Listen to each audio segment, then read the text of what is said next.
Suck. Suck. Suck. Suck. Suck? Suck. I was having a very Spaceballs moment. I hope I haven't watched that film in forever. Oh, and it worked on the first try with no effort at all. Thank you. Thank you, my friend.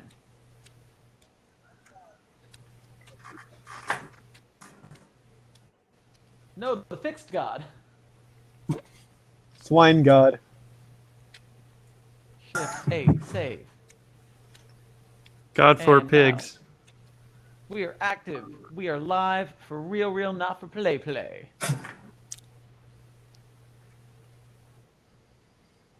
At least. All right, so let me start this off right. Hey there, Site-42 YouTube channel. Hey there, Get Vocal Folk. We are now on shift number 8 of the Site-42 24-hour live stream. This shift goes from 2 to 4. We are trying to raise money for the San Francisco LGBT Center, which I am plastering links in the YouTube chat because that's where that goes. Bam. Help us raise. We've raised $300 for charity right now. We're going to keep doing this because it is not midnight yet, so I am not done. We ended the last shift about to have a discussion about people's favorite SCPs, since we got a bunch of SCP authors and staff here. So we're going to talk about that kind of thing, because that's what you do in this situation. And so the floor is open. Okay. Hi. Hey. Hey everyone. For people unfamiliar, for me, I am Rockteeth Moth Eyes, operational staff on forum criticism, site criticism, and also an author of at least 21 articles now. Yeehaw. Damn, you know. I am Uranium Empire, operational staff on forum crit, community outreach, and internet outreach, and author of somewhere in the ballpark of a little less than 30 articles. I think you have about 25. Somewhere Something around like there.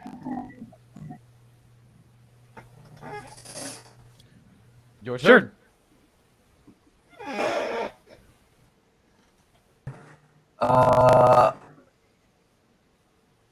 I'm Common Chameleon. I am a new as of last year SCP artist.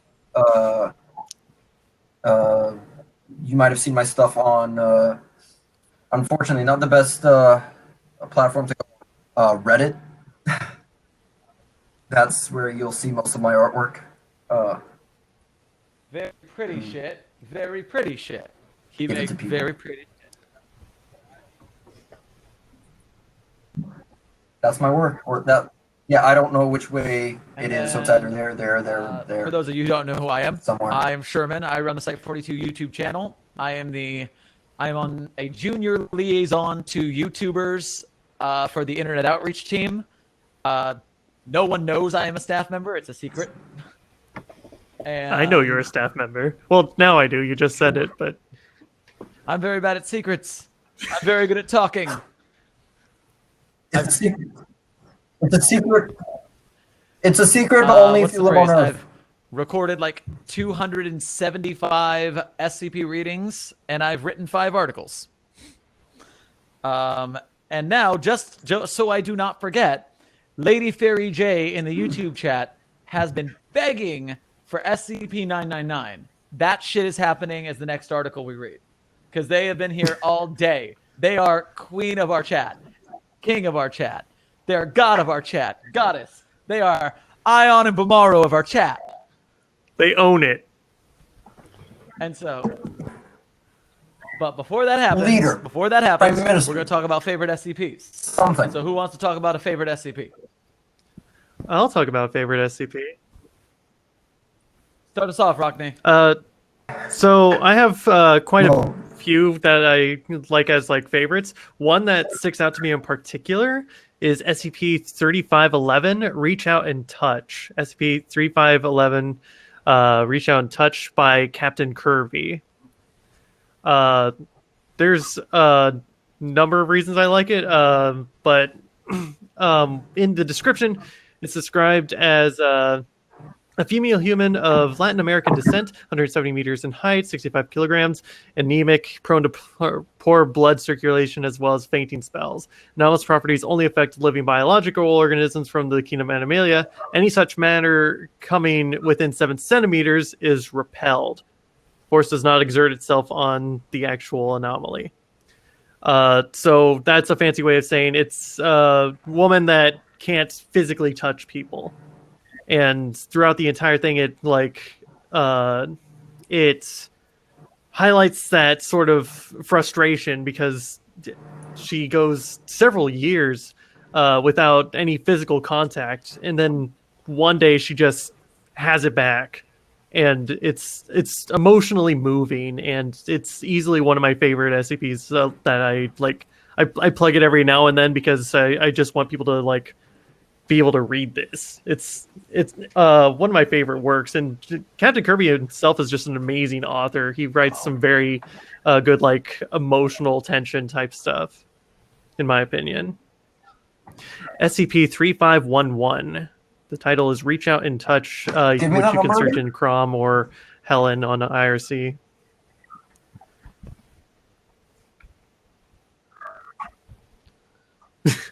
Totally fine. No, I'm not doing it through Chrome, but I'm doing. Cool. When it comes to favorite SCPs, there's like a lot of answers. There's no real one thing I can pin down as favorite. But if we're talking about things we want people to recognize more, if that's the quality that we're prioritizing when we talk about our favorites, SCP-3836, definitely that. It's probably one of the gold standards of character writing. Oh God, 3836 is just like, it's just such a sweet little boy.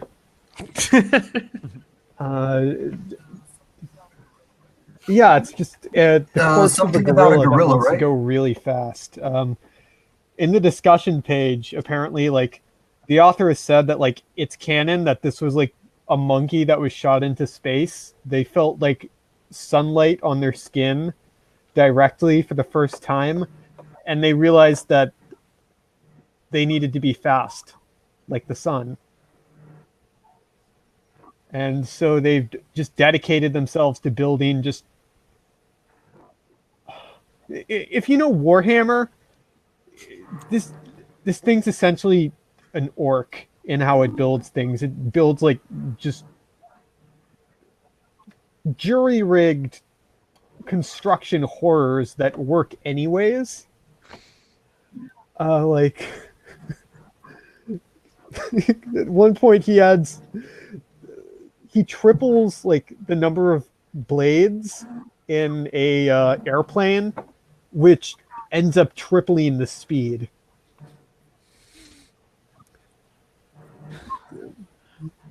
Yeah, it works for him.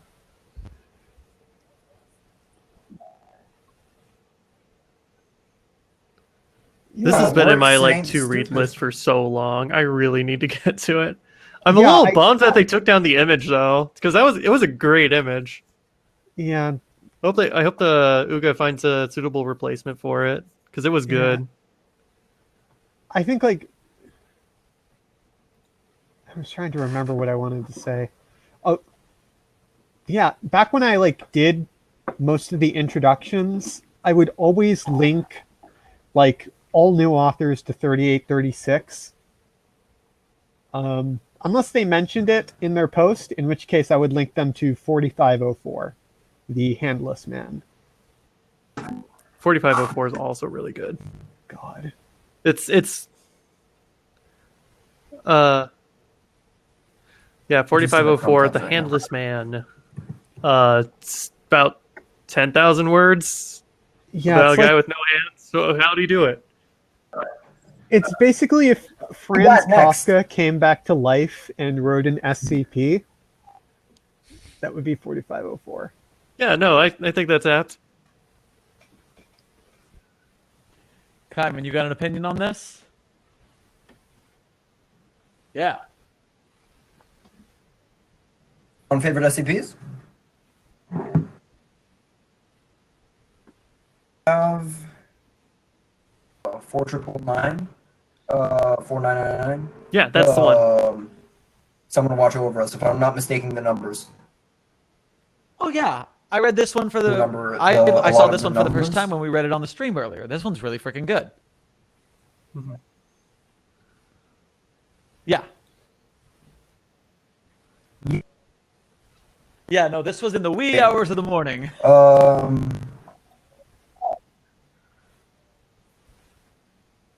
Wee hours. Also time change for you. I live in I'm in Massachusetts right now. You're in California? Yeah. If I have to pick another one, I like 3001. Reality. Both of these have amazing videos. See them after you read it.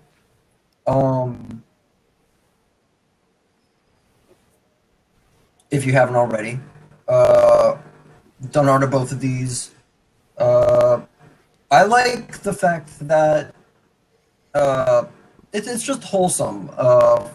40, like the idea that it meant that this is also a good one for something that you said before, Rock Teeth. That how the only cheater because they don't contain it. They can't contain it. On my end, I Yeah, have a really that's about easy it for choice. me. I've had the same favorites for like 3 years because, like 5 years, because like once I read them, I did not like top them yet. And that is for joke SCPs, SCP-008-J, Jeff is by far my favorite -J.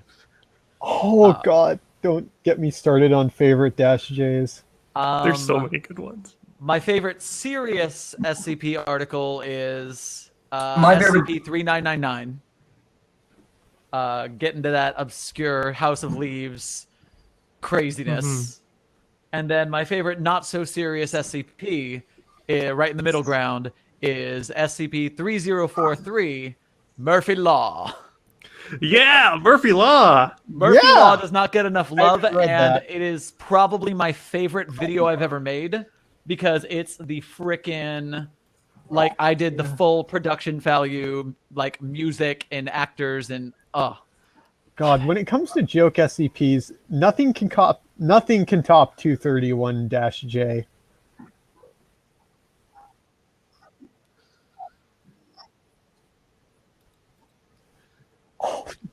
Cutest lizard ever? 682 one. I granted you can see, yeah, you can see because of the name right Same down here. Super here. bestest lizard ever. I love reptiles.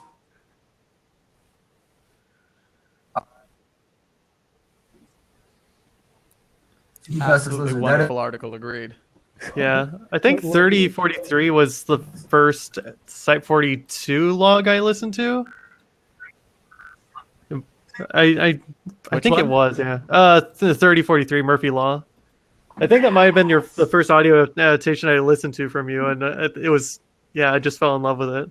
That article is the one that made my channel what it is because I was just like recording articles nice and easy. Like, this is a document, I read it. Maybe there's a little like sound. But then Murphy Law shows up and I'm like, you can't not do this unless you make the full radio play. Yeah, exactly. You have to have the sound effects. You have to have the article. Actors. You have to have the music changes. And it was...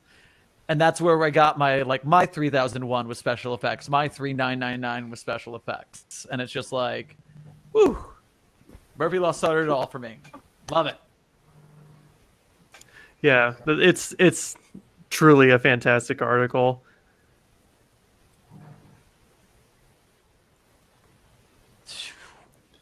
Oh, yes. We owe someone 999. Yes, we do. Hey, Rounder! Rounder House! The yurt is in the house. Oh, snap. Rounder House is here. What's up, Rounder House? Welcome to the Get Vocal Chat. Oh no. Rolling Stones? No. Rolling Homes. Your papa was a rolling home. Oh.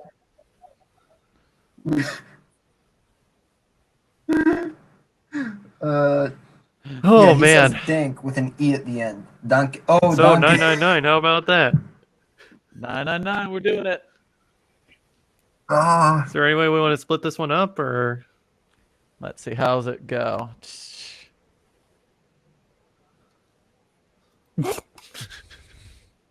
How do I not fall down more often? What the fuck? Yeah, it looks like someone takes the first half up to like addendum A, and then some like goes back and forth in addendum B. Like just needs a conversation in the second half. All right. I can do the stuff up to addendum A. I'll do I'll addendum voice- B. I'll voice 682. I'll just make sound. Who wants to be 999? Who's got cute voice? Eleanor. That wins. That's it. Yup. That's wonderful. Okay.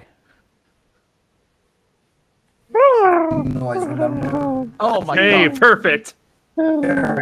Absolutely. Okay, so get us started, and we're getting into SCP-99. Hit it for us. Sure. Item number SCP-999. Object Class Safe. Special Containment Procedures. SCP-999 is allowed to freely roam the facility should it desire to, but otherwise must stay in its pen either between 8 p.m. to 9 p.m. for sleeping or during emergency lockdowns for its own safety. Subject is not allowed out of its pen at night or off facility grounds at any time. Pen is to be kept clean and food replaced twice daily. All personnel are allowed inside SCP-999's holding area, but only if they are not assigned to other tasks at the time or if they are on break. Subject is to be played with when bored and spoken to in a calm, non-threatening tone. Description: SCP-999 appears to be a large, amorphous, gelatinous mass of translucent orange slime, weighing about 54 kilograms, with a consistency similar to that of peanut butter. Subject's size and shape is easily malleable and can change shape at will, though when at rest, SCP-999 becomes a rounded, oblate dome roughly 2 meters wide and 1 meter in height. The surface of SCP-999 consists of a thin, transparent membrane similar to that of an animal cell roughly 0.5 centimeters thick, and is highly elastic, allowing SCP-999 to flatten portions of its body up to 2 centimeters thin.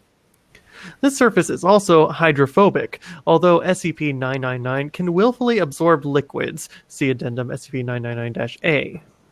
The rest of SCP-999's body is filled with a viscous orange substance of unknown chemical makeup, though it is capable of digesting organic materials with ease. Subject's temperament is best described as playful and dog-like. When approached, SCP-999 will often react with overwhelming elation, slithering over to the nearest person and leaping upon them, hugging them with a pair of pseudopods while nuzzling the person's face with a third pseudopod, all the while emitting high-pitched gurgling and cooing noises. The surface of SCP-999 emits a pleasing odor that differs with whomever it is interacting with. Recorded scents include chocolate, fresh laundry, bacon, roses, and Play-Doh. Simply touching SCP-999's surface causes an immediate mild euphoria, which intensifies the longer one is exposed to SCP-999, and lasts long after separation from the creature. Subject's favorite activity is tickle wrestling, often by completely enveloping a person from the neck down and tickling them until asked to stop, though it does not always immediately comply with this request. Though injuries may occur, SCP-999 has never been found to purposefully attempt to harm others and will immediately go back and contract its body into a quivering mound while gurgling in a manner similar to a whimpering dog, seemingly apologizing for hurting someone on accident. While the creature will interact with anyone, it seems to have a special interest in those who are unhappy or hurt in any way. persons suffering from crippling depression or PTSD, for example, have reported having a far more positive outlook on life after multiple interactions with SCP-999. The possibility of manufacturing antidepressants from SCP-999 slime is currently being discussed. In addition to its playful behavior, SCP-999 seems to love all animals, especially humans, refusing to eat any meat and even risking its own life to save others, on one occasion leaping in front of a person to take a bullet fired at them. Subject's intellect is still up for debate, though its behavior is infantile. It seems to understand human speech and most modern technology, including guns. SCP-999's diet consists entirely of candy and sweets, with M&Ms and Necco wafers being its favorites. Its eating methods are similar to those of an amoeba. Addendum SCP-999-A. A reminder to all staff, SCP-999 is not to consume caffeinated soft drinks of any kind. Last week, someone gave SCP-999 a can of cola along with its usual breakfast. Not only was it literally bouncing off the walls for half an hour, the carbonation make SCP-999 visibly queasy afterwards, and it refused to move or eat the rest of the day. SCP-999 has thankfully recovered since, but the staff member in question has been reprimanded. Addendum SCP-999-B. The following is a report from an experiment in which SCP-682 is exposed to SCP-999 in the hopes that it will curb the creature's omnicidal rage.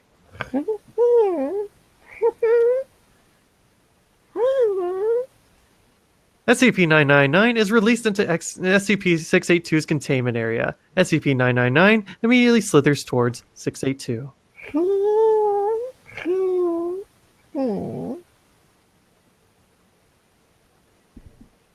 Oh. Sherm, I think you're muted. Thank you. Those groans were the most unintelligible. They were the most unintelligible growls.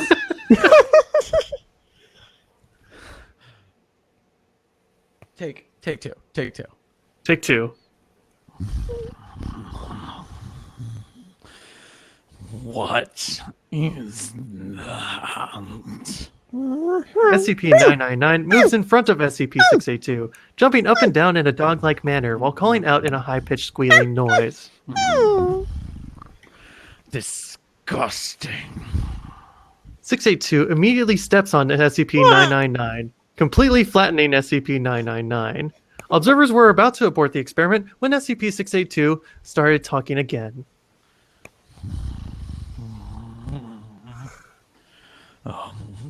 What is this? I feel good. SCP-999 can be seen crawling up from between SCP-682's toes, up along its side and around its neck, where it clings on and begins gently nuzzling with its pseudopod. A wide grin slowly spreads across 682's face. Feel so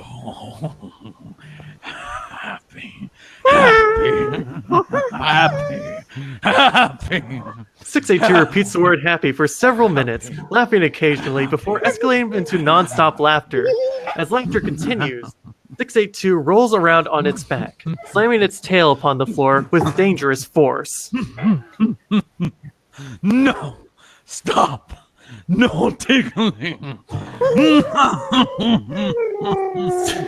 682 and 999 continue the tickle fight until 682 finally wears down and appears to fall asleep with what would appear to be a smile on its face. After 15 minutes with no activity, 2 D-Class personnel enter the room to retrieve SCP-999. When 999 is removed, 682 immediately wakes up and unleashes an unidentifiable wave of energy from its body, all the while laughing maniacally. All persons within the waves range to collapse into crippling fits of laughter, allowing 682 to escape and slaughter all in its path. Meanwhile, 999 quickly rescues as many persons as it can, taking them to a safe place to recover from 682's laughter wave, while agents suppress and recontain 682. Despite the tragedy that 682 had brought upon the facility, SCP-999 has not shown any fear towards the creature, and in fact has made gestures suggesting it wants to play with 682 again. SCP-682, however, has stated that feculent little unintelligible can data expunged and die. True story. Memo from Dr. While the test was unsuccessful and ended in tragedy, it had to be the funniest thing I've ever seen. I never thought I'd see the day when I would regard SCP-682 as it's cute. Please send me a copy of that security tape ASAP. Woo! Got there. That was fun. Such a dumb article. I love it. Such a beautiful dumb thing. No, it's great. It's fantastic.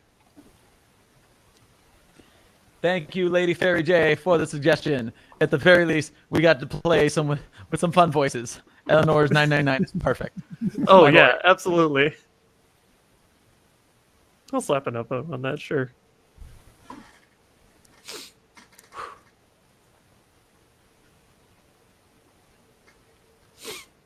I'm gonna bounce and let someone else take this on if they want to. But hey, thanks for letting me hang out. Rounderhouse is yelling at me. Yelling. I am Rockteeth. Hello. Light, you have fun. Thank you for coming. Oh, And yes, we hi, will hopefully Rocky. get you on camera later. Hi, Nico.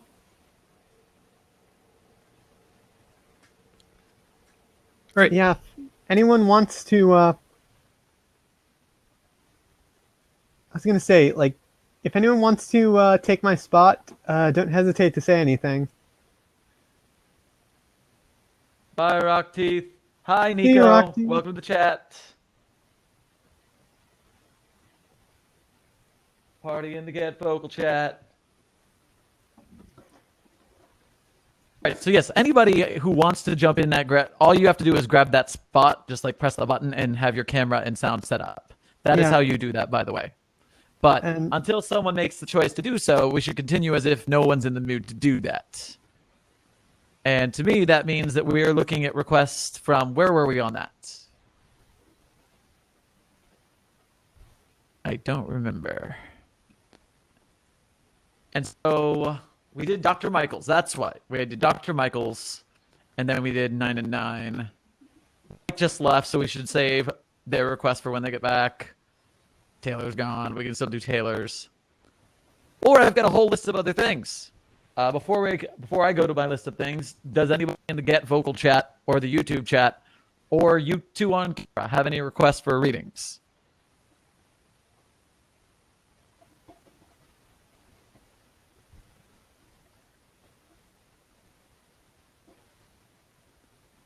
You guys can hear me, yes? Yeah.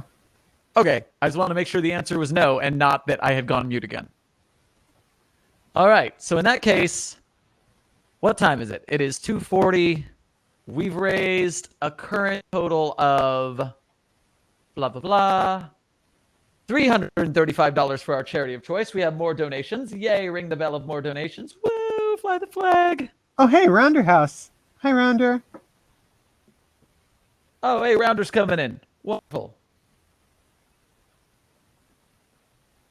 Check. See if Rounder's camera works. Yo! No, Rounder House.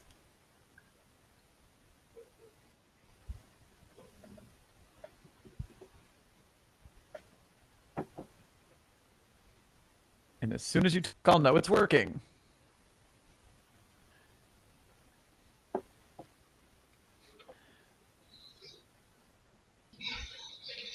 Mike isn't recording.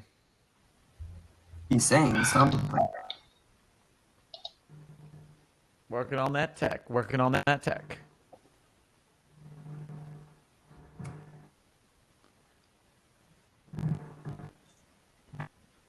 Well, in the meantime, I'm going to pull up exactly what I want to do right now. I just have to figure out what it's called because I forgot the title. And someone can read this with me, or I can read this all by myself. I'll be fine with that. But this is happening because it is a tale. It is a tale very much called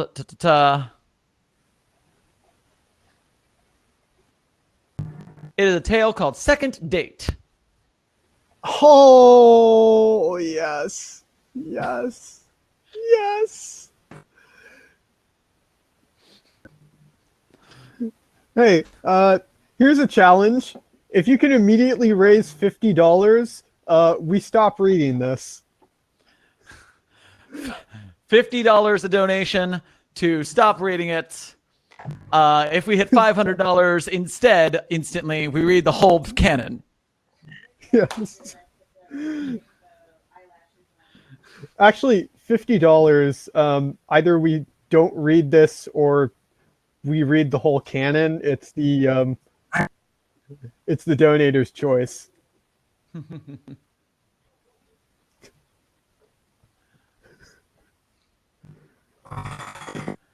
All right, well, in the meantime, I'm going to start talking because it is now second date o'clock, or by its colloquial name for YouTube, Bottle Dick. The greatest of all canons. Oh, he's getting into character. Oh, no. All right, here we go.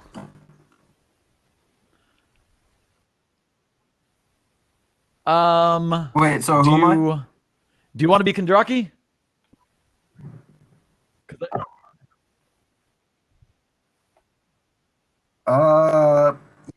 It's worth mentioning. I do not know anything. I do not know too much about like the. That's all lore right. I through actually don't tales. know very much. I just always give Kondraki a really gruff, kind of like grumpy voice, like Kondraki, da da da. But then I give Clef like this really kind of Clef described his voice to me as kind of like Rick Sanchez, but I'm really bad at that. And it always comes out a little more Jewish, and so that's what my Clef sounds like.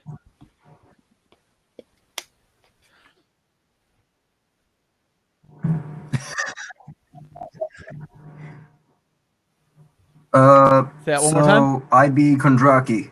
I said, say what you said one more Because time. he's not. What?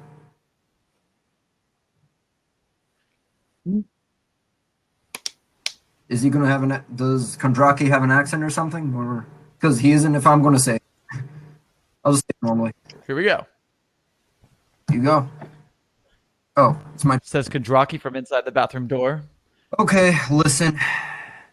Says Kondraki from.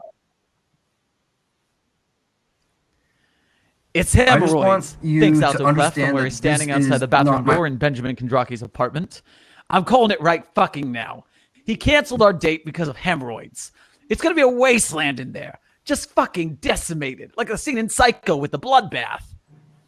Completely understandable, says Clef.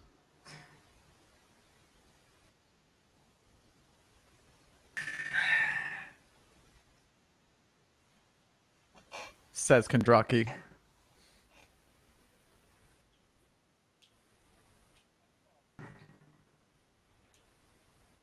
I could drive like this.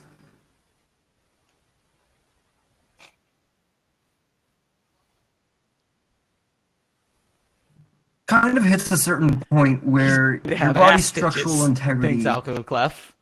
He seems like the kind of guy who'd be constipated to the point of ass stitches.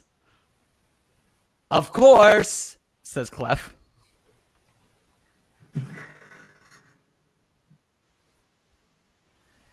He's just thoughtful constipated, pause. thinks Clef. Like, he's been holding in one massive shit for the entire time he's been director, and it's time to give birth to that stress-based monstrosity. I won't laugh, says Clef.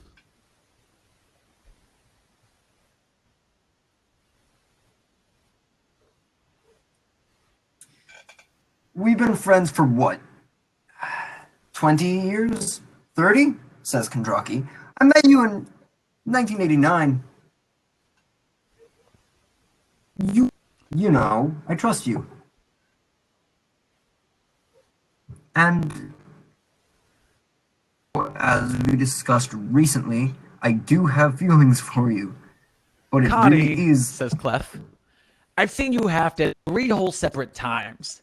No state I could possibly see you in at this point will surprise me, okay?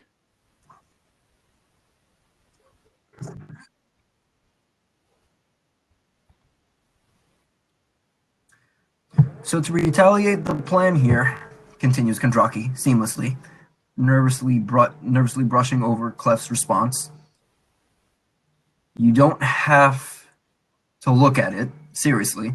Just drive me to the infirmary, and if we can get through this without raving about this either.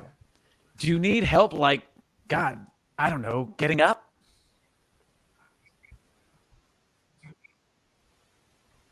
Okay. Maybe a little. All right. The door's unlocked. One ever does. Really? Okay, I'm coming in. Okay. The Rocky household is an apartment situated a short walking distance from Site. It's an overall happy and comfortable living space adorned with books, manuscripts, and scratches on the walls. There's a bedroom for Kondraki and a now empty bedroom where his son grew up. There's a kitchen and a living room, an office, and a currently occupied bathroom. Clef has been here many times over the years, and has been here more often since the onset of Kondraki's surprisingly potent empty nest syndrome several years back, beginning with Draven's moving out and into the task force barracks for training and onward. He had gauged easily, when they met up again for the first time after several years of working on separate sites, that he was feeling lonely. A destroyed marriage now a little over 20 years in the past, kid out of the house, moving through middle age in a strange and alien stupor. Clef himself was more acquainted to living on his own, but it didn't mean he wasn't prone to underfulfillment himself. They'd been close for years. This elevation of their relationship from strictly friends to testing the waters of a potential partnership was a very recent one, but not one that was necessarily unwelcome at all. There was an element of trust that wasn't there before, an element of strange security, and even something like affection, admiration, love. But Kondraki was lonely. Clef, being asexual himself, admittedly may have underestimated this element in his newfound partner. He wasn't quite sure why he didn't consider it. Kondraki had been notorious for his sexcapades in his grad student years, before the Foundation and a child had tied him down. But Clef had really just assumed that he had it, for the most part, under control, and had therefore ignored his partner's impulsivity and stupidity when it came to mundane decision-making skills. It was impressive he had been able to keep himself alive, and a downright miracle that he'd been able to successfully raise a child. Kondraki was brilliant. They wouldn't have made him a director if they hadn't been sure of his capability, his grasp of spontaneity, his mental agility under pressure. And this is what he thinks about in defense of Kondraki when he reflects on the next 30 seconds of events unfolding at the Kondraki household, which are recorded as follows. Clef opens the door. He sees Ben there, pantsless, which he expected. He sees him also without underwear, which he didn't quite expect, but wasn't out of the question. Ben isn't making eye contact, and Clef opens his mouth to say something along the lines of, "Do you need help pushing?" Or something equally snarky, or some equally snarky response, when he sees a plastic cylinder between his legs, and it dawns on him that Kondraki is a 55-year-old Foundation administrator with a water bottle stuck on his penis. And he feels that thought curl up and die in his mind more quickly than anything he has ever experienced in his life. He feels his brain short circuit, then leans forward from the door to make sure he's seeing it right. And he is. It's stuck. That's the problem here. His dick is stuck in an Aquafina brand water bottle. The bottom of the bottle is rested on the toilet seat like a display case for an unfurled flag of surrender.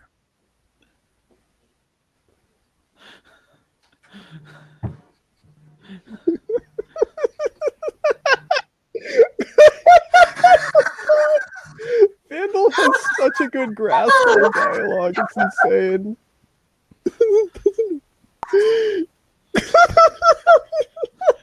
Kondraki, I need a line from you. Kondraki, I need a line with you from you.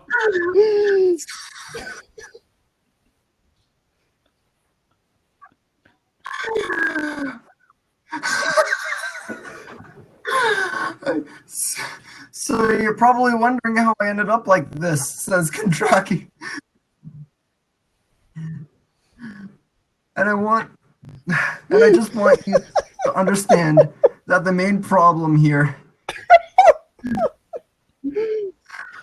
I kind of underestimated. Clef When I was leaves the bathroom. He leaves the apartment, actually, and stands in the hallway. He has surpassed laughter into tears. He takes out his cell phone and dials. Even, he says, kiddo, you're not gonna fucking believe this. God. What a fucking mood. See, now I'm gonna tell the story to the best of my knowledge about this, just because Floppy Phoenix points out that this is the Gay Pride certified canon, and so I'm going to explain this. For one beautiful moment, this story existed, and this was the only one. It existed. It wasn't a big deal. And then some angry Tumblr person finds it and gets really mad that this author made Clef and Kondraki gay. They get real butthurt that they wrote them as a couple. And they start sending this author death threats. And they start like harassing them. And was it next that like Clef wrote the second one? Yeah. Yeah, Clef wrote Third Date. And so after finding out that this guy was so mad about his avatar being turned gay, Clef wrote the next story in the series, followed by Troy L, followed by Aggressive Pepsi, followed by Captain Kirby. Now we have a bottle dick Ken. Name the ship in a bottle hub. Because this is what happens when you get really mad about gay shit. You get a lot more gay shit. You should not be surprised, Tumblr. You should not be surprised, angry people. Yes, please correct me if there's more to it. This is more. This is more.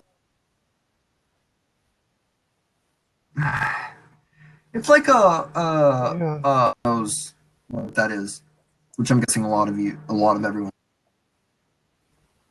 Like it's just gonna cycle through like more gay shit, more. Yeah. And I'm saying that positively. Yeah, that's obviously. I think like and more anger in response to that. I pretty much like 2677 used to be my like highest rated article. So like immediately after hearing like the moment I could, I just like put like Woden as is good, wasn't as is kick ass. Like, sorry, I think I'm making this about me.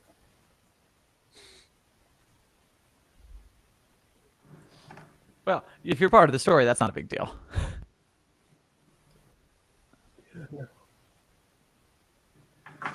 But I will point out, I just want to point out to everyone in the chat, we talked about donating to stop me from reading that, and that didn't happen. Nobody's stopping me from reading Third Date. This is your...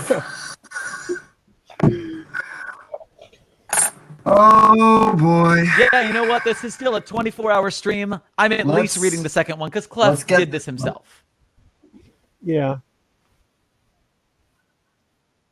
That was the first one. There's a first one, right? Second Date is the first one, and now Third Date is the second one. Yeah, it's confusing. And so, are you ready to bring back Kondraki again?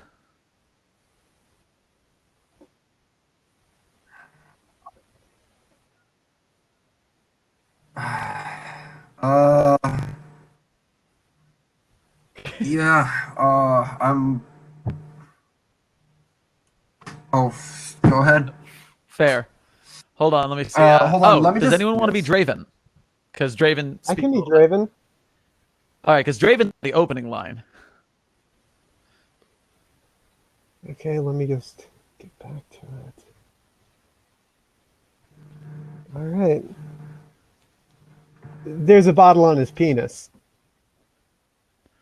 There's a bottle on his penis, Clef confirmed. The voice on the other end of the line was silent. Then, with a low, exasperated sigh, it asked one question that any reasonable or not so reasonable person could ask in this situation. How? Beats me. Hey, Draki, how the fuck did you manage to get a bottle on your dick anyways? Clef asked. Draki grumbled. He doesn't say, Fuck Clef said to you! the phone. Anyway, I was just wondering, is this a regular thing with your dad? Is there a procedure for this sort of thing? Like, do you guys have a bottle dick remover on call or something? Some guy you usually call in this sort of situation?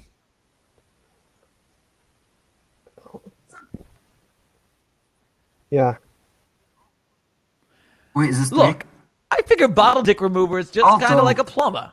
You don't want to call someone else if you already know a guy, because the second guy will kind of fuck things up because they won't do it the same way as usually. And he just hung up on me.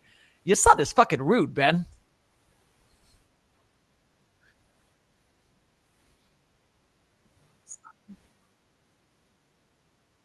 I swear to God, if you don't do something about this now, Hey, don't I worry will about not it, Clef said.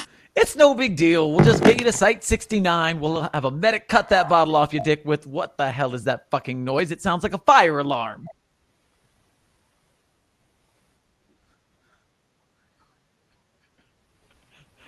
Draki confirmed.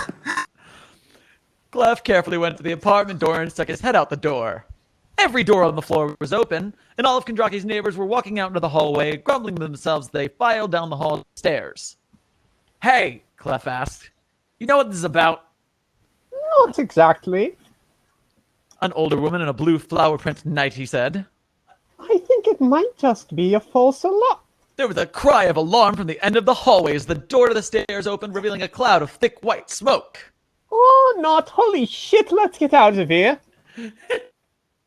Yay. Clef carefully closed the door and turned to his boyfriend, who had somehow managed to go green with nausea, white with fear, and red with rage all at once. Kondraki's face looked like a Mexican flag. Your apartment building's on fire, he said unnecessarily. Kondraki looked down at the Aquafina bottle on his dick, then over at his apartment door, then back at the windows, and finally back down at his dick.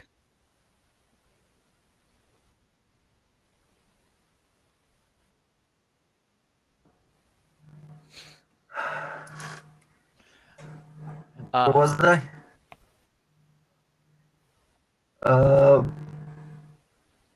Bullshit, Self. Clef replied curtly. We ride together. We die together. You're coming with me if I have to knock you out and carry you on my back.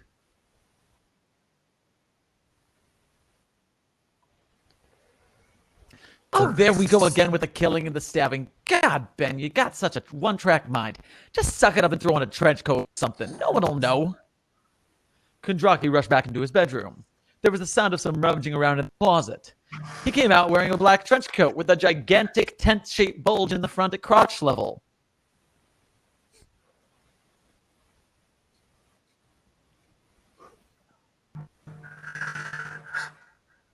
Wow. This sure did wrong now. Fuck. Yes, sir. Clef glanced out the door. The smoke was starting to build up a bit, and the last few neighbors were quickly making their way down the stairs, heads lowered and wet rags placed over their faces. All right, Clef said. I didn't want to do this, but we have no choice. He took a deep breath. Where's your pantry? Wow, holy shit. Oh yeah, go ahead, take it. Wow, holy shit. Captain Buchanan said. That's not great. The fire was largely contained to a single unit on the northern side of the apartment building, but it was clear from the flames licking the curtains and the lurid orange-red glow could be seen through the window that this was no mere trash can fire, a fact further evident to the dozens of glum-looking people in night dress standing on the sidewalk nearby. All right, he said into the radio. Let's get these bystanders out of the way first. I want... Buchanan's voice trailed off. There were two men walking down the sidewalk, both of them wearing scarves around their heads and wide-brimmed hats. Only scarves around their heads and wide-brimmed hats. And one other thing. Water bottles. Each of the two men in question had a water bottle on the end of their dicks. Captain Buchanan's radio handset fell from his nerveless fingers. He felt his world collapse inward. The fire, his waiting firefighters, the bystanders standing on the sidewalk. It all fell away, leaving behind only himself, his eyes, and two stark-naked middle-aged men merrily walking down the street with hats on their heads, scarves on their faces, and water bottle on their dinglings. The two men skipped into a car. One of them turned, made eye contact, and shot Captain Buchanan the finger guns. The car started up and drove away.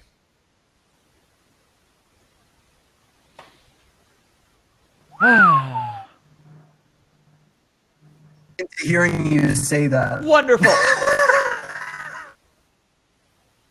Oh, hey. Hi, Dolphin. Hi, Tanhani. Hey, Dolphin and Tanhoni are here. Hey, guys. Fantabulous. Welcome. And Ellie's here. Hello, Ellie. And Heather, I'm glad your people in the SCP server are enjoying the show. Fantastic. I should take this moment. I should also tell people, don't forget to donate. There's a link in the description of the YouTube video, and there's no longer a donate button in the Get Vocal because that got deleted when I had to update the server. And so I copy and paste here, and you donate there. And I copy and paste here, and you donate there. How much money do you already have $335 so far? Wonderful.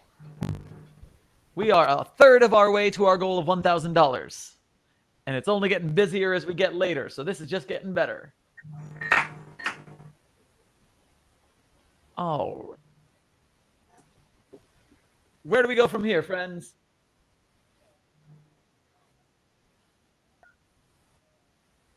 Well, for me, I right. will be out a moment.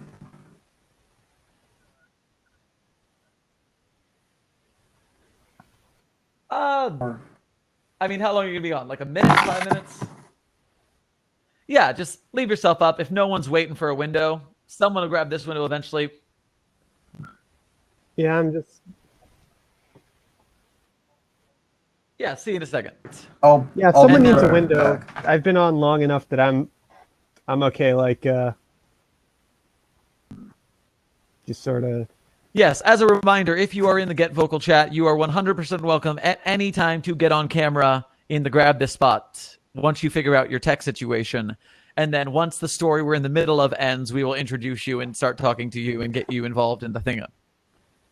In the meantime, where is there a... I'm getting a request for coming out to the woods, I think. Or no, that's just a conversation about coming out to the woods. And then read Sad Tale. Ellie wants something sad. What is sad? Quiet Days is sad. Do we want Quiet Days? Quiet Days is, I think, a little too sad. It's kind of like schmaltzy sad. Does Ellie have a sad tale? I will read an Ellie sad tale. 4999 tale with old woman. 499 words. Well, that's fantastic. We have 4999. And we did 499 earlier in the day, so that's real good. And now I go find the tail to it. Go here. Go It's in the here. Get Vocal chat. Do you want me to,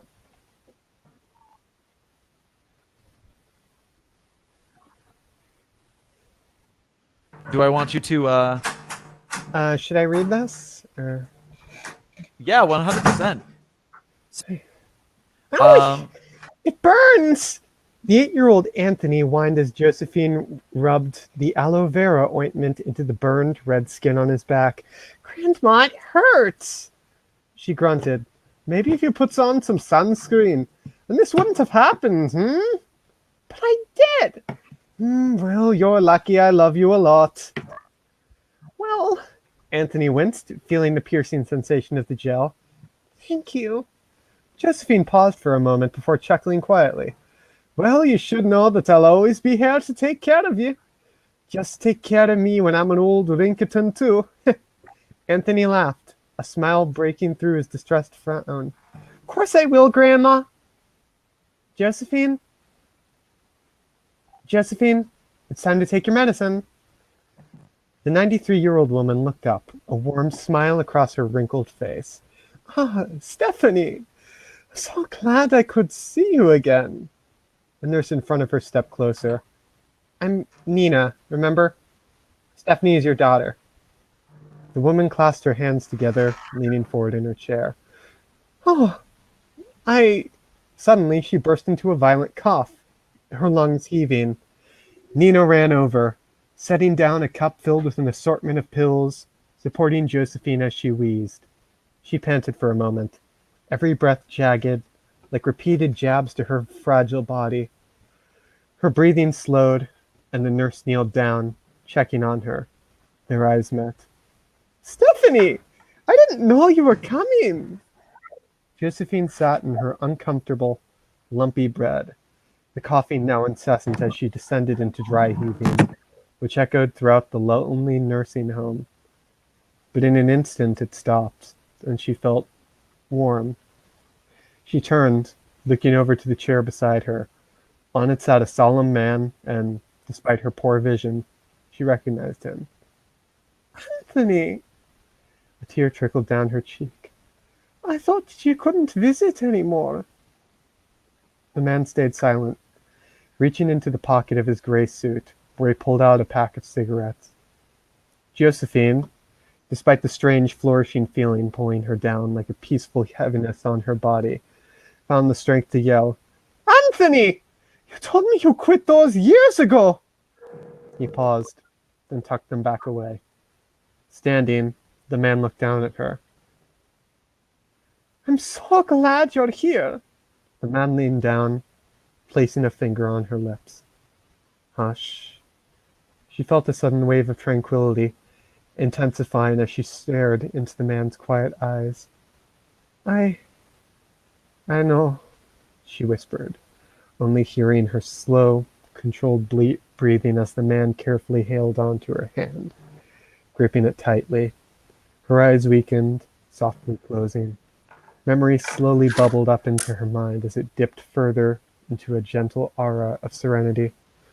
A chill rang through the world as Josephine's soul floated from her lifeless body. The man watched as she danced around him, free from her stiff, Lebanese vessel. She hugged him, then turned, running off to the afterlife. The man stood still for a moment. He smiled, then disappeared.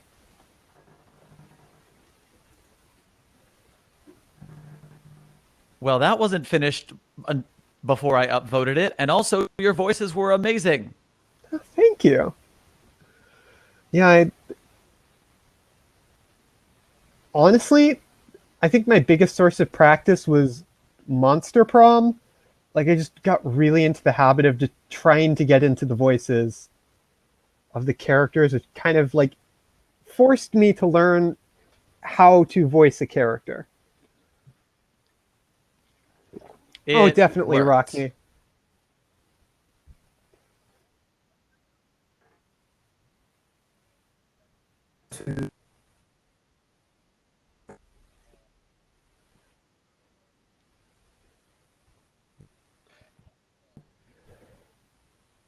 I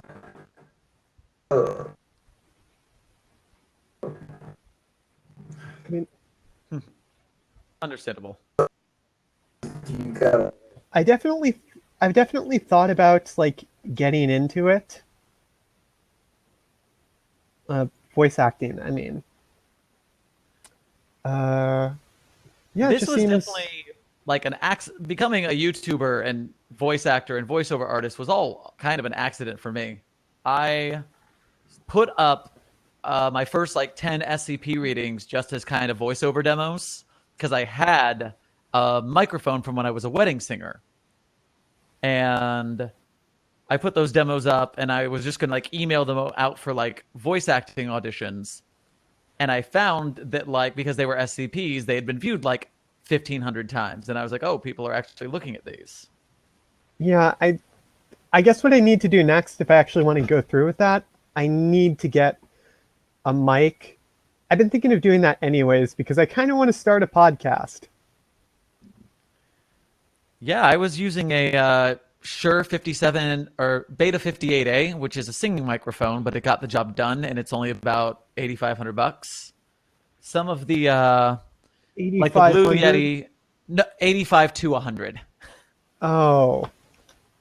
Yeah, the Blue Yeti is the one everyone talks about as being like the standard issue podcasting mic. I hear those are pretty good. One of my friends who I work with uses it and is happy with it. And then this year, I used my Patreon money to upgrade to the SM7B because I got a voiceover gig and with a tech company, and so I was trying to like up my game and deserve a raise.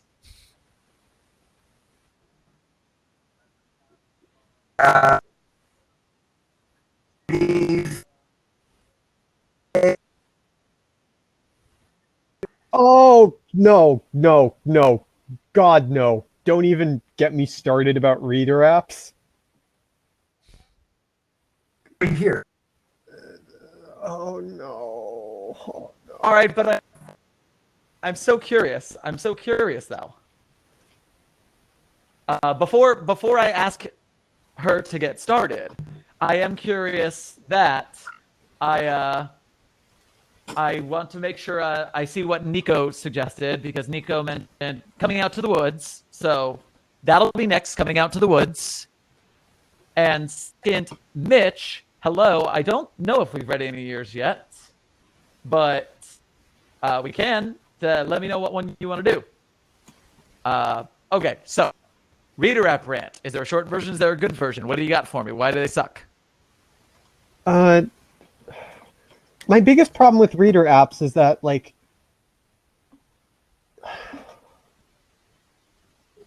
I'm trying to find a good way to word this. They kind of replace a lot of the audience participation that's inherent to the usage of like a web browser, of just logging in.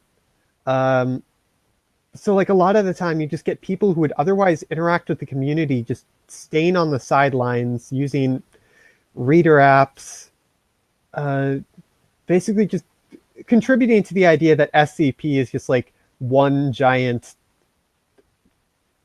basically Canterbury Tales instead of, say, Sherlock Holmes.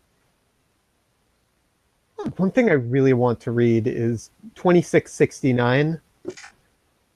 That one is such good dialogue.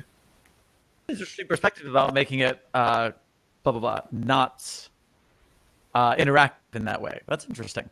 Yeah. Yeah. And I heard 26.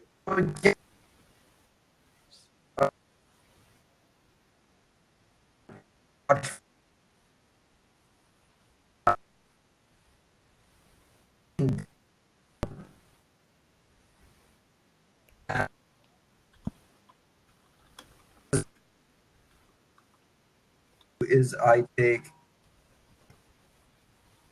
take my piece that I see, and if I like it and I think I could turn it into Stylized.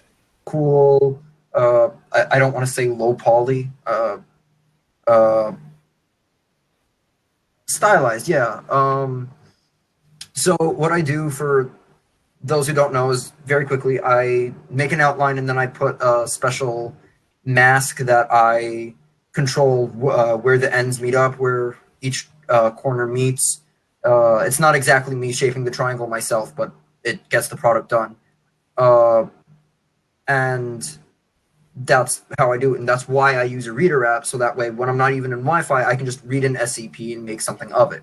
I am looking for tales for like a specific scene I can illustrate or something. So. Okay, so right now I just want to make sure, coming out to the woods, coming out to the woods, 321 and 2699 are the last requests I heard, right? Yeah. Okay, cool.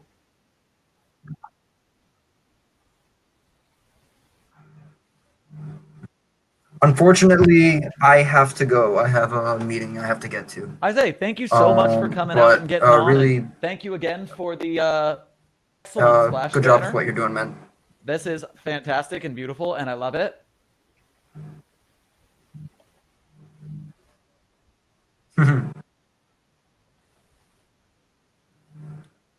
You're welcome.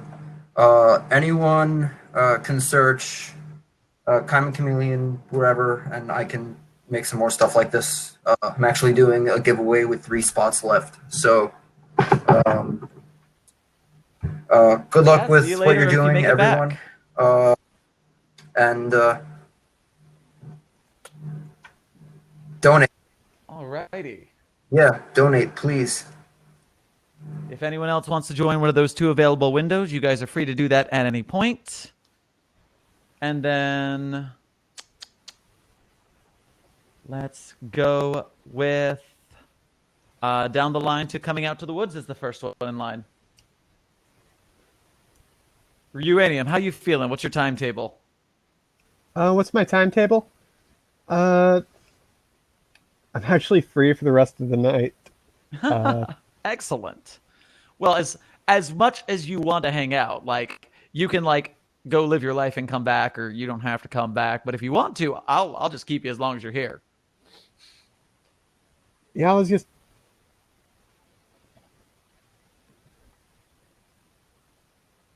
And in the meantime, Coming Out to the Woods. Where is that? This one. Oh, it's another Tim Wilson.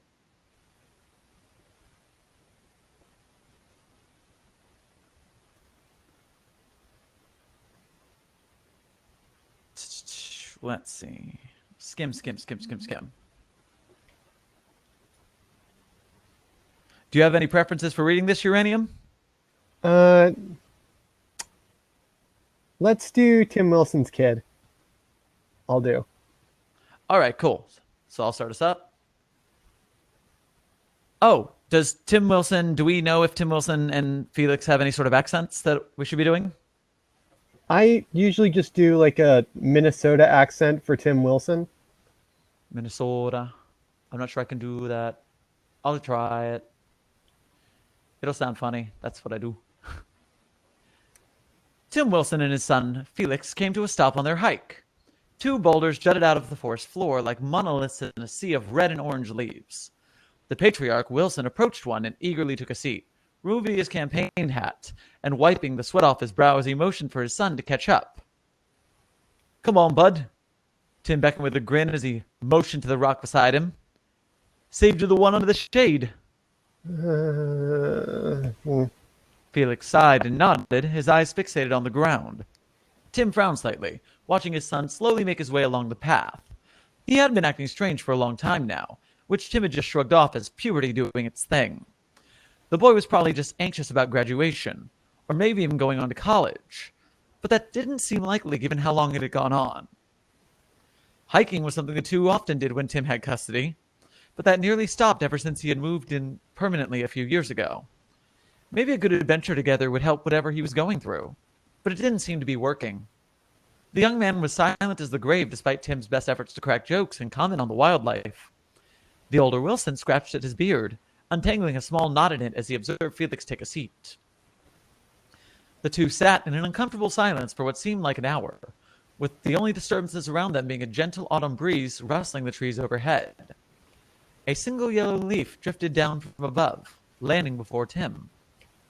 Tim adjusted his glasses, looking over at Felix. He looked defeated, shoulders slouch, eyes baggy and sullen, and his foot tapping incessantly against the ground. Though Tim was no expert in people, it took no professional to understand that he was troubled. He cleared his throat before speaking up. Hey, bud. Penny for your thoughts? Felix didn't respond.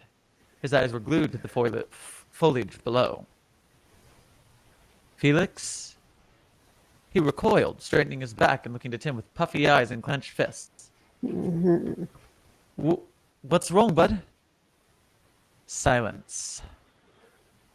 I'm worried about you. An angry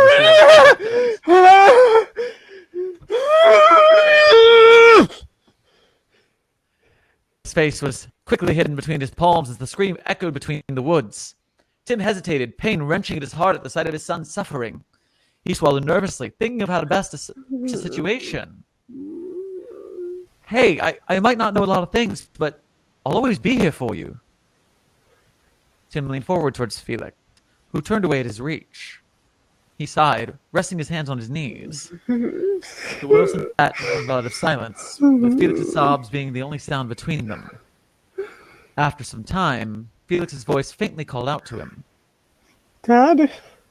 Dad? Yeah, buddy? Silence again.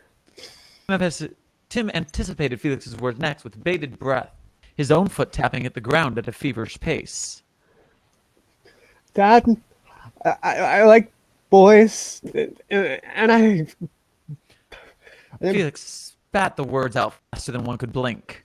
The youth stopped moving, seizing up in a combination of fear, anxiety, and shock that the words had just escaped his lips. Tim was also stunned, though he was able to recover faster. He finally drew breath once more, a small grin sprawling itself onto his chubby face. He chuckled, blurting out an immediate response. That's fine by me, bud. It doesn't matter. I love you just the way you are. Felix squirmed a bit, slowly turning to face his father. The two locked eyes, Tim's gentle brown orbs meeting Felix's uncertain green gaze. Things still weren't right. Felix? His eyes widened, tears pooling in them once more. Please stop, Dad. I'm not happy the way I am. What do you mean? You can't help it, you are. I know others won't be accepting, but you're my son, and... Dad! Stop! Felix got up, the bag on his back falling to the side. The tears which pooled in his eyes moments prior were streaming down his flushed cheeks, like sad saline rivers. Stop what? I'm trying to understand you, Felix, but you won't let me. How can I know what to stop if you won't talk to me? Tim got up, his exasperated voice reaching a fever pitch. He was desperate to know what troubled his dear son and what could be done to help. Nothing being me. I hate the body I was born in. It's not right. I wake up every day in a body that just isn't me. I look in the mirror and feel so disgusting because it's not me. I don't want to be pretty. I want so badly to be pretty. You may not feel it, but you're a handsome young man. Felix, Oh God, no! That was a bad take. Take it again. Girl. Felix screamed in frustration, tossing his backpack a few yards away. Feels better if we say that second. The remainder of the girl. Oh man, this is. I gotta wait a second. Oh, I'm gonna breathe. Sorry, I assume that's gonna take multiple takes to get right. If I want to get that right. That's all right. We're making art, man. How about let's do this? Interrupt me. I'll do the "you may not feel it" line. You do the interruption, and then I will say the Felix scream and frustration part. After that, we'll switch those lines around in order. Sound good? Okay. All right. And you breathe too. You are doing the heavy lifting here. You breathe. All right, ready? Yep. You may not feel it, but you're a handsome young man. I just want to be a girl. Felix screamed in frustration, tossing his backpack a few yards away. The remainder of their time resting had been silent. Felix's emotions were running high. Where'd I go? And Tim was at a loss for words. The two had eventually silently agreed to continue on their hike. Their combined enthusiasm was non-existent, and both dragged their feet as they walked through the dirt trail. Hours of desolate silence followed, with Tim thinking to himself the whole way. Sex and gender were not something Tim often stopped to ponder, as in the animal kingdom, things were almost always binary. Such unusualities were often easily explained by necessities, such as the frogs which became female when their population was overwhelmingly male, or when the leader of a clownfish school died and the next highest alpha male would become female and take her spot, or eels, rays, gobies. Now that he thought about it, a lot of animals change gender. If they did it, why couldn't humans? He stopped to watch Felix slowly approach him. Hey, buddy. No response. Look, I might not get it, but that doesn't mean that, I'm open to learning. And I'll be here for you no matter what, kiddo. Tim offered his signature friendly grin, patting Felix's shoulder. For a moment, he felt as if he was about to be rebuked and yelled at. Instead, Felix squeezed her father tightly, burying her face in his shoulder. Tim's hands wrapped around her just as hard, embracing his child with all the love he could muster. Emotions came to a crescendo and tears flowed from both parties until none were left to shed. Eventually, they split. Tim reached for a handkerchief within his vest pockets, cleaning up his smudged glasses. So, I guess Felix won't cut it for you anymore, huh? Tim asked, gently placing his bifocals upon the bridge of his nose. I like Fae. Short for Faeowyn. It means spirit of the forest. Tim recognized the name as that of a forest spirit from a fairy tale which he had read for her many years ago. Quite frankly, he was surprised she even remembered it. That's a mighty fine name, my little butterfly. Thanks. Thanks, Dad. Neither of them knew what the future would hold, but that didn't matter yet. For now, Tim Wilson and his daughter Faye stood side by side overlooking the beautiful Oregon wilderness. They were happy. Yeah. Also, check out the... Scroll back up to the top of the page, Sherm. I did, because I upvoted this mother. Did you notice anything? Notice anything. Canon Hub, what a wonderful world hub. I don't get it, but I'll figure it out. Look at the logo. Oh! That was off screen because I'm zoomed in. Yay! Yeah, the tail starts out as like gray. Just like completely monochrome. And then like over time, like it switches. I'm definitely using that trick in a later tale. Oh, Probably... wait, was it gray before we scrolled down and then it changed? Yeah. Oh, dude, I didn't notice it was gray earlier, but that's cool.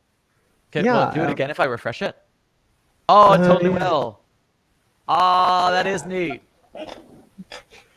I'm definitely using this trick in When Will You Die for the Last Time in My Dreams once I finish that tale series. God damn.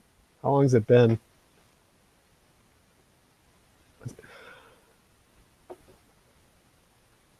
That was a really good tale. That was real dope. That was my heart, man. Hi, Rockney. Hello again. Oh, hey, Rockme's here. Welcome back. It me. Oh, I got a bunch of sweat from that tale. I'm all like, fluttered. That's not a word. Welcome back, Nico. All right, next in our line of requests was Mitch wanted us to hit up, I think it was 3, 2, 1. Yeah.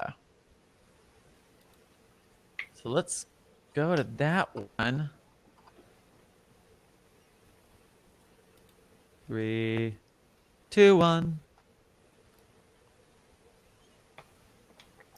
Oh, this one's very short. Yep. One of you guys mind fielding this one while I grab a drink? I can do that, yeah. Oh, and Nico, you are quite welcome for the reading. And thank you for suggesting that. That was really good. I feel very touched. All right. I'm going to mute and go get some water. Meantime, I'll read 321, which is Child of Man. Turn your textbooks to SCP-321, Child of Man. Item number, SCP-321. Object class, safe. Special containment procedures. SCP-321 is to be kept in a regulation containment chamber. SCP-321 has been outfitted with extensive braces to make up for weaknesses in bone structure and muscle mass. Its artificial heart is to be examined once a month for any damage. SCP-321 is to be fed 3 times daily. Solid foods are excluded from its prescribed diet. 3 staff members are on temporary SCP-321 assignment at this time. SCP-321 is to be given 3 hours a day of exercise and physical therapy, with the rest of its time not involved in experiments to be confined to its cell. While SCP-321 is incapable of asking for anything, it has been allowed several stuffed toys. Description: SCP-321 is a human female born on July 4th, 18 redacted. SCP-321 is currently 3.1 meters tall and weighs approximately 110 kilograms. Subject is devoid of melanins in hair, eyes, and skin. It is incapable of speech but can still vocalize, and has proven to have problems with spatial recognition and awareness. SCP-321 has displayed a low degree of intellect and has problems adjusting to new situations. SCP-321 was the stillborn child of junior researcher Adam and his wife, medical assistant Evelyn. Junior researcher Blank took it upon himself to make use of several SCPs, including SCP-590, in an effort to bring his daughter back to life. The procedure worked, but the result was taken into Foundation custody for examination. The subject was later given an SCP designation. SCP-321 was quickly found to have recuperative abilities, capable of healing injuries inflicted upon it at approximately 5 times the normal rate.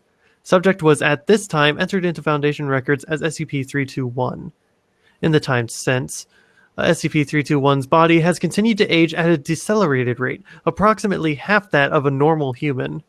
Although its aging has been slowed, SCP-321 has continued to grow, showing no signs of stopping despite now being taller than any recorded human. At this point in time, it is believed SCP-321's recuperative abilities stem from overabundant production of stem cells, a result of its interaction upon death with Redacted. For a period of time beginning in the early 1900s, the limits of SCP-321's natural heart were reached, and SCP-321 was too tall for blood to be circulated properly. During this time, SCP-321 was restrained physically in order to keep its heart capable of pumping blood to the brain. Despite this, slow decay was evident and the limits of SCP-321's recuperative abilities were found, as it was not capable of healing damage that was being dealt constantly. Work began in 1948 to create an artificial heart to prolong SCP-321's existence. The heart was completed in 19redacted. Since then, all damage to SCP-321 has been healed. SCP-321 has a very low intelligence. Everyday activities are a chore for it, and it can take several months to years to teach it to do such things as use the utensils for eating.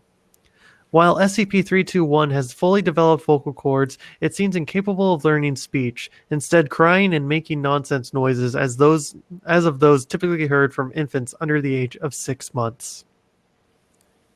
July 31st, 18 redacted. Requesting SCP-321 be removed from SCP status. Junior researcher Adam Blank. Request denied. 05 blank. January 10th, 18 redacted. Requesting 321 be removed from SCP status. Personnel Director Adam Blank. Request denied. 05 blank. May 3rd, 19 redacted. We can learn nothing more from SCP-321, suggesting we remove its SCP designation.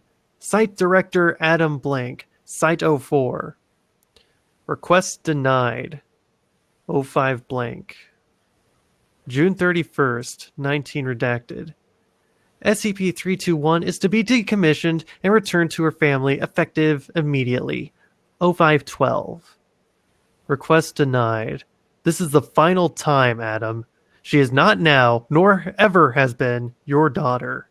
If you attempt this again, I will gather the council and you will be removed. 051.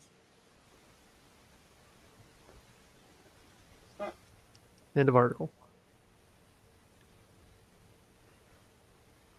That one is simple and good, and I like it a lot. I'm going to +1 it. This is a great day for finding good stories. It really is. Let's see. Right now, my 2 requests online are Merchant's Tale from Heather and 2699 from Yui. What's So, 2699? I have no idea. Capital 1. I'm going to find out. Counterfeit creatures. Oh, 2669, I meant. Oh, sorry. 2669. KevTool 1. That's isn't that Kalinin, Skip? Yeah. God, I love Kalnin's work. Again, another cliche. Kalnin, amazing author.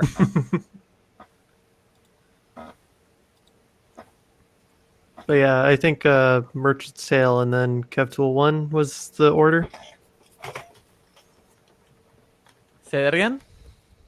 I think Merchant's Tale and then KevTool 1 was the order on that one. Was that right?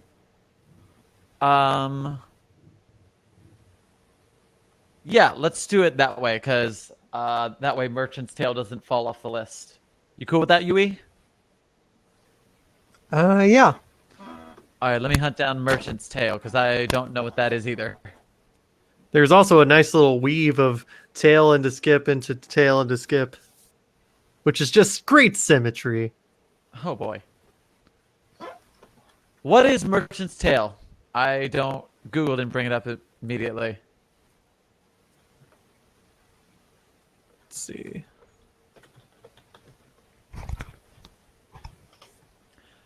Speaking to the YouTube chat while you guys help me figure that out. Ken asks, can we only join with access to an Android or iPhone? You can join this video chat using the desktop version of a website called GetVocal, GetVokal. GetVocal.com. You sign up with them, and you're able to get your webcam and microphone, and then you can grab one of the 4 spots here. And so that is open to anybody who wants to get the GetVocal app. And Captain C. Duckman, Bright, came in for a little while. Bright is out. Thank you for joining us in the YouTube chat for a while, Bright. Yeah, I'm not pulling up anything on Merchant's Tale for Helen. Oh no, so- that was a Canterbury Tale. Oh, was it? Okay, well, that's why we can't find it. All right. Oh, That was because it's back a about joke. Chaucer. All right, so let's do Keftel then. Sure. I'm guessing I'll do it. Anyone have any preferences? I kind of want to do Asmatarine just because her dialogue is amazing. I don't know this one, so put me where you want me. Yeah, I also have not read this one. All right. Item number. Yeah. SCP-2669. Object Class. Keter. Special Containment Procedures.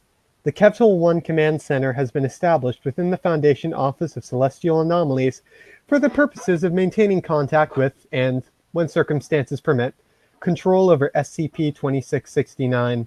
All available resources within the Keftel hub program of Project Heimdall have now been redeployed with the aim of increasing the distance between SCP-2669 and Earth to the maximum extent feasible. All periods in which SCP-2669 is under the control of the Kevtal-1 Command Center are to be used in furtherance of this goal. Staff are to disregard prior mission protocols. Parameters. Oh shit, sorry.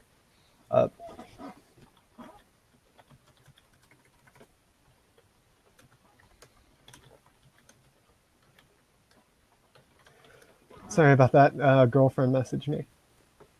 Wanted to see the stream.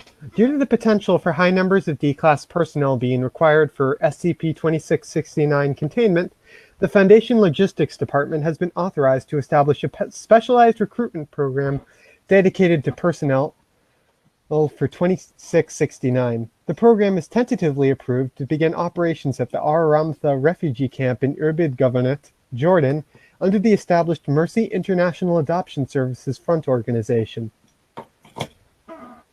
Description: SCP-2669 is the Kevtal-1 space probe, designed, constructed, and launched clandestinely by the Foundation in 2004 as part of the extraterrestrial threat assessment protocols mandated by Project Heimdall. SCP-2669's initial mission was the direct observation of exoplanets believed to be capable of harboring Earth-analogous life forms, a function beyond mainstream scientific capabilities for the foreseeable future. SCP-2669 utilizes two capabilities not attainable with currently understood technology. I need some water. Effective faster-than-light, FTL, travel. Research and adaptation of three exotic propulsion systems found within SCP-2117, believed to operate by locally distorting space-time, yielded an experimental drive capable of enabling a small probe to travel at relative speeds of up to, and in some cases exceeding, approximately 5.3 C. Due to the immense destructive potential of such a drive, clearance for use was granted exclusively to Kevtal-1. Instantaneous communication and control. Kevtal-1 was designed with augmented flight computer system incorporating a human conscious integrated command delta guidance control CDGC system. Study and adaptation of remote mind-body linking phenomena behind SCP-2372 has enabled a form of human conscious upload into an electronic interface. The presence of a separated human consciousness linked to a corporeal body on Earth has enabled the transfer of information from Earth to the location of Kevtal-1 to occur on an instantaneous basis, regardless of relativistic distance. This attribute enabled the enhanced degree of control necessary to operate a space probe beyond the boundaries of the solar system at the needed operational capacities for this mission. During its period of full Foundation control and mission functionality, Kevtal-1 directly surveyed 114 exoplanets. The results of this survey remain classified.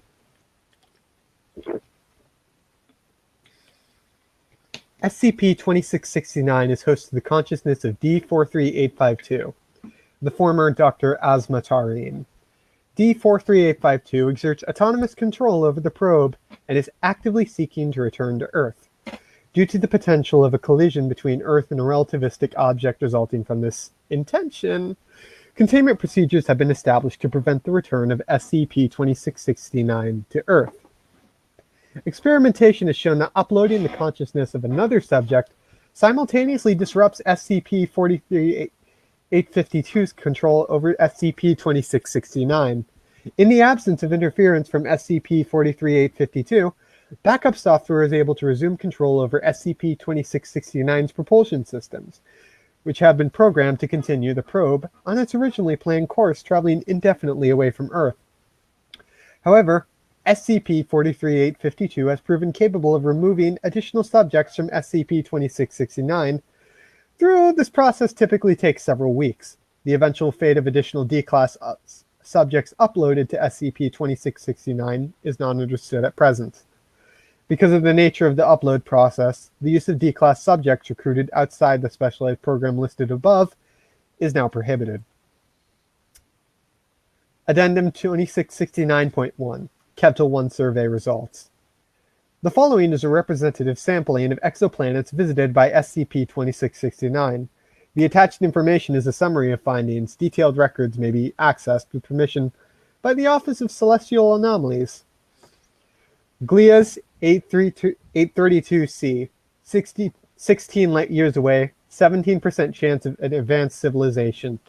No signs of current life. No evidence for previous inhabitation. Observation. Unsurprising, given the initial chemical indicators that there were in the mission file. The atmospheric readings have confirmed the presence of high amounts of oxygen, however, upon closer inspection. These appear to be related to other chemical processes occurring at the planet's surface. No electromagnetic signals or evidence of structures, but we weren't likely to strike gold on the first try anyway. Kepler 186f, 560 light years away from Earth.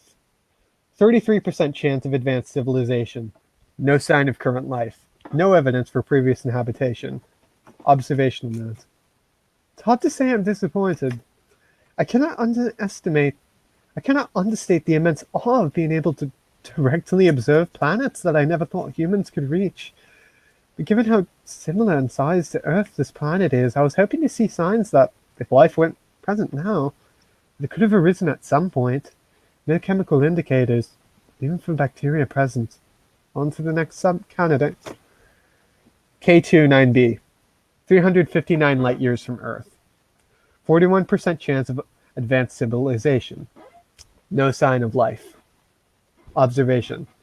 I know Command thinks it's odd that I keep hoping to find something. Are you also removed from the mundane scientists that you've forgotten what a shocking discovery the existence of extraterrestrial life would be? Yes, I understand the risk assessment arguments, but as inspiring as it is to be out here, it's lonely. Still can't understand how there isn't even an atmosphere here. How can the readings have been so inaccurate? KOI 4427b, 782 light years, 19% probability of advanced civilization, no signs of life. I appreciate you allowing me to travel to this one. Having a part in the mission decision-making process is helping. We didn't expect much here, and naturally we didn't find anything. I'm glad that these results are reassuring to Command. I'll keep looking. I'll make a formal request here for someone to do a review of the software. I feel like I'm hearing faint, barely audible background noise. That shouldn't be possible, should it? Hearing anything? Kepler 442b, 1,120 light years away, 78% chance of advanced civilization, no signs of life. How can there be nothing out there? It was rocky, just like theorists predicted. And those SETI signals, the one that were so strong that you people suppressed them, how can they have come from a dead, frozen rock? I have nothing to do but run tests and observations as someone without a body. But I ran these atmospheric results until I was exhausted. Do you know that it's possible, by the way? Fatigue without a body. I hadn't considered that. God, collecting something to collect data about, other than rocks and abstract chemical reactions. I long for that. Give me something to discover. 1,750 light years away, 2011 FH75. 3% chance of advanced civilization. No life. I don't wake up. I don't go to sleep anymore. I have no reckoning of time. It's only been several years back at Command. It feels like it's been centuries out here. Briefly interrupted by dead rocks. Nobody thought this would be one. A gas giant not even in a habitable zone, but I dreamed. Fantastic organisms adapted for atmospheric existence in extreme conditions. Diaphanous creatures subsisting on forces we haven't even conceived. Would they even have need of communicating? I spent decades thinking of what they could be like. But there's nothing. I'm hearing things again. Kepler 443b, 2,540 light years, 53% chance of civilization. No life. Do you have any idea how absurd it looks from out here? Fear that an alien civilization is coming for a barely perceptible speck in the endless sea? Ridiculous! The light you see from the stars are older than Jesus, and you think there was something here plotting against you? I have nothing to laugh with, or I would. I feared my body becoming a prison. You were eager to point that fate out to me, and we talked. You still have it, my body. I wish you would burn it. Knowing that it exists out there is torment that you can't understand. HD 405881T. 3,150 light years from Earth. 1% probability of advanced civilization. No signs of current life. No evidence for previous inhabitation. You're going to push me out further. Forever, aren't you? This will never stop. I can tell you already. There's nothing out here. It's just us. You know that too, but you need an ever larger sample size. It's only us, alone in eternity. Pull the plug on me, please. You can't have any idea what this is like. Grasping at nothing forever. PSR B1620-26b. Distance from Earth, 3,800 light years. Initial Heimdall HE probability, 13% probability of advanced civilization. Findings, destroyed. Observational notes. You'll be seeing a supernova in a few millennia. Wouldn't it be funny if that's where it was, at long last? I hear voices. I know it can't be them because there's nothing here. This is a flaw in my interface. That's all I really need. Researcher note. This is the last transmission related to the Kepler-1 mission, prior to the probe going offline. Addendum 2669.2. SCP-2669 Mitigation Summary. After the transmission of data from PSR B1620-26b, Kepler-1 went offline and was unresponsive for a period of 21 days and 3 hours. D43852 was considered KIA, and Kepler-1 was considered to be a lost asset. On date redacted, Mission Control reestablished contact with Kepler-1. Data indicated the probe had changed course and was moving on a direct path of return to Earth. The destructive potential of the probe striking Earth at relativistic speed necessitated a reordering of the Kepler-1 Command Center's mission to prevent its return to Earth at all costs. Additionally, D43852 appears to have taken effective control of the probe's command functions upon reestablishment of contact. Attempts to override this control through accessing software systems failed.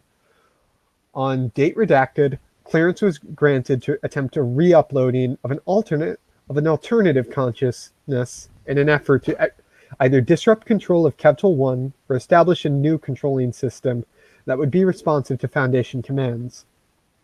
The program used to initially recruit 43852, voluntary in nature and reliable on substantial amounts of compensation to survivors and institutions identified by 43852, was determined to be too slow to be suitable for procuring a subject for this measure, based on previous parameters deemed necessary for integration into the Kepler-1 command system. On date redacted, identified Dr. Peter Wesley as an ideal subject, based on qualifications, advanced age, and previous statements in support of so-called transhumanist technology.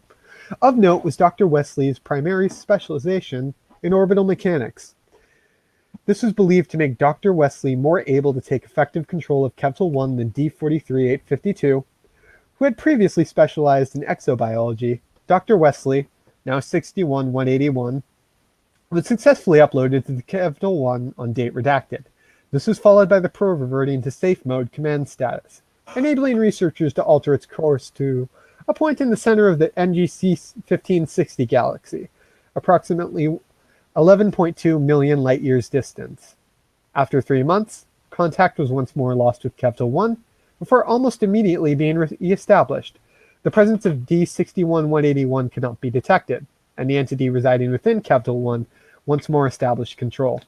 The route D43852 plotted back towards Earth after this event was observed to be approximately 37% more efficient than the previous route. This is believed to be related to the orbital mechanics expertise of D61-181. Authorization was granted to repeat the re-uploading procedure, and subsequent completions of this procedure have similarly interrupted control of Kevtool 1 and enabled Foundation staff to readjust its course. On date redacted, after the 5th iteration of the re-uploading procedure, researchers were able to access data appearing to be sporadic records of interactions between D43852 and other subjects uploaded to Kevtool 1. These records are currently classified. Based on this data, future D-class subjects used for containment procedures have been restricted to specialized project-specific criteria. Addendum 2669.3. Recovered logs between D-class subjects. The following is a representative listing of recovered logs documenting interactions between D43852 and other D-class subjects uploaded to Kevtool 1. As much of the recovered data has been corrupted, these logs are incomplete. Subject: Dr. Peter Wesley. Upload iteration: first. Reason for designation: knowledge of orbital mechanics may enable subject to reestablish new avenue of control over Kevtool 1. This is where one of you comes in. Begin log 1.1. I'll take Peter. My God. Are you another person? Yes, or at least I used to be. I can't begin. I've been here for eternity. No start, no end. There's been no one else. They say you volunteered for this. They snatched me from death. His cousins are far more terrible. But they don't tell you that. Did they make you the same deal? They offered. I declined. Then it wasn't an offer anymore. Poor fool. What is it you're planning here? The researchers said that you don't speak with them anymore. Oh, sorry. God. What is it you're planning here? The researcher said you don't speak with them anymore. I'm going home. Back to my body. Tell nobody. Won't that kill you? Maybe. And log 1.1. Begin log 1.2. Seeing the controls here, I understand more. I hate them for doing this to me, but I can understand. What you're doing, I don't think you've thought through the consequences. Is destroying everything really what you want? I just want back into my body. I know they've kept it. They have to for this to work. Yours too, probably. Look, I'm sympathetic, but I can't do this. I can't allow you to access the controls. This thing is an abomination. It shouldn't be anywhere near people. The square of the orbital period of a planet is proportional to the cube of the semi-major axis of its orbit. What? That's Kepler's third law of planetary motion, right? Well, yes, but I don't see... Yes, you do, Peter. That's one of the first things you memorized at university, those laws. The little holes in the ceiling tiles in the library. You thought of the planets then, staring up, reciting the laws over and over, burning them into your memory. You still see the little holes when you think of them. Stop it. Don't do that anymore. You're going to help me, Peter. Whatever they threatened, it's not nearly as bad as what they've done to me. You'll help me, or parts of you will. And log 1.2. Subject: Clara Duarte Gutierrez. Upload iteration: second. Reason for designation: psychologists specializing in conflict resolution may persuade subject to comply with Foundation directives based on appeal to humanity. Begin log 2.1. More. They send more. Get out of my way. They're taking me further out into the darkness. Do you remember Adnan? Yes, they likely killed him when I stopped responding. They let me speak with him before sending me here. He's alive. He doesn't know what's happening, but he's alive. He still lives in the house on Braddock Street, still looks after the two cats. There's people that you care about now that are out there. Oh, clever. You would have thought so too. I'm not even sure I disbelieve you. But do you know what's important? What? Optimizing the route trajectory. I was stabbing in the dark before. Now I can use gravitational forces to assist me. I'll be there quicker. You won't believe how complex these calculations get above C. He makes it hurt somehow when I run those calculations in my mind. But that doesn't matter. But don't you see? I see that there's only one function available from you. I don't understand. Amusement. Person, Mark Ellis Rothberg. Upload iteration, 4th. Reason for designation, extensive background in accessing high-security information networks, instructed to alter software to enable permanent foundation control. Begin log 4.1. You're playing in places you can't understand. It's just another problem to solve. They killed you first, didn't they? Pushed out into nothingness. No idea what was in front of you. Not talking to you. Me, they put under like an operation. And then I was here, but you, they didn't tell you anything at all. Bullet in the head. As far as you knew, that was it. And then just here. What's to say this isn't the afterlife, Mr. Rothberg? Who's to say I'm not your god? You're not God. End log 4.1. Begin log 4.2. It must be so difficult working while reliving that memory. You don't engage with me, no matter. I've been here so long that I'm outside of time. You are merely inhabiting this place. I suffuse it. I know all I need to know. But I think you're getting close to reconfiguring the system.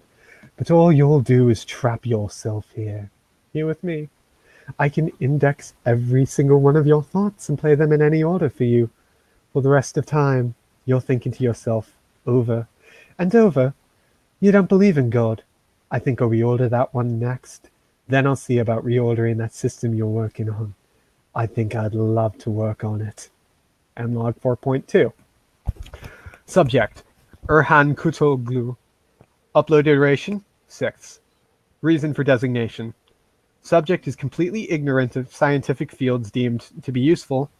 Presence theorized to be deleterious to 43852's cognitive capabilities based on prior results. Where Again, am log I? 6.1. So sorry. Where am I? What is this place? What are you more like? Try lifting your arm. Can't even think about it anymore, can you? I don't understand. Of course you don't. They figured out a few things back on Earth. You're a dull creature thrown into my enclosure. A distraction. Please, right? Is this? I heard that question last time from you. Or someone like you. Enough to be the same. So tiresome. Maybe there will be something interesting components when I break you apart. End log 6.1. Subject, Abigail Gordon. Upload iteration, 9th. Reason for designation, coma patient. Selected for possible utility in interrupting 43852's control over SCP-2669 while providing no usable attributes. Begin log 9.1. Scraping by now. There's barely anything here. Must be squeezed until the juice starts leaking out. Nothing in the topmost layers. Whatever it is now, it was someone beforehand. Something. Some it. Dust settles over you, but it doesn't take you away, friend. I see now. Pills. There's a start. I think I remember pills. Now I can just release the things at will into my mind. And what I can't, I can pick out of the open graves that they make back on Earth. Pain. Suffering. So much flavorless gruel. Did you try to end yourself because you were trite? You're even more boring now. There's some threads here and there, though maybe I can knit them into something. Things tangled together, unraveling and winding around. I thought there might be something of value here. A face in the dark outside the window. A recollection of shame, two very familiar faces. Yes, I think I have it. Welcome aboard. Get me out. Get me out. Get me out. Get me out. Get me out. End log 9.1. Subject, D53776. Person, unnamed. Upload iteration, 12th. Reason for designation, test case for proposed long-term containment measures. Do you want to show them the picture? I will show them the picture. this is our final test subject. I guess it's our final test subject. Oh, Begin boy. log 12.1. Unbelievable. Someone is here. I know they are. There is no place here. There is no hiding. We are all about and through each other. Did they train you? Find a volunteer? Someone to fight and take control? Pathetic. You aren't concealed correctly. I perceive fear. I know you're here. Your higher order thoughts will leak out soon enough. Turn yourself over to me and I will disperse you immediately. I offer the only kindness that is possible out here. Language is not a construct that exists in any meaningful way here. You cannot pretend that you do not perceive me. I will wrap myself around your terror, cultivate it, blend it into my own. There are many now. Adding more makes it hurt a little less for a little while. I have every reason to be patient. Anger. I've not felt this in so long. Thank you. I'm going to savor taking you to pieces. Why don't you answer? Where are you? There is no time. We have certainty. Come out whenever you like. This is novel. I could scream my appreciation if I could. I long for that. End log 12.1. God, I love that piece. It's Oh, so my good. Lord. Holy crap. Oh, Jesus, that story. What the we have friggity... We have about like 5 minutes before this stops recording. You're exactly. I've been watching that clock this whole time. Like, I think we can make it. I think we're gonna make it. Yeah, no. So we move on to, oh my God, shift 9 in 2 minutes. But we're gonna rap about that story for 1 minute. Oh my freaking God! You guys ever play Fallout 3? Because that's what I thought about this entire time. Fallout 3 with the simulated world and the guy's just torturing you. That's all it was in my brain. Honestly, like, Except, like, this, way better written, obviously. God, reading this, I immediately thought of Red Vox's Stranded, which is basically the music I put on repeat when I was working on 3721, which was heavily inspired by this. See, I was reminded of Portal just because, like, it's a probe that talks back at you and tries to cultivate fear out of you, out of boredom mostly. Definitely that. God, right. that is so solid. What a mother. What a mother. Okay. Ending out. We are currently at $335 raised of our $1,000 goal. We are ending shift 8. It is just past 4 o'clock, so we're moving into the 4 to 6 shift, which is shift number 9. And so, ladies and gentlemen in the Get Vocal, get ready to move to shift 9. Everybody out in the YouTube, get ready to be disconnected and then reconnect to the next video. 24-hour stream. We're 2/3 of the way there.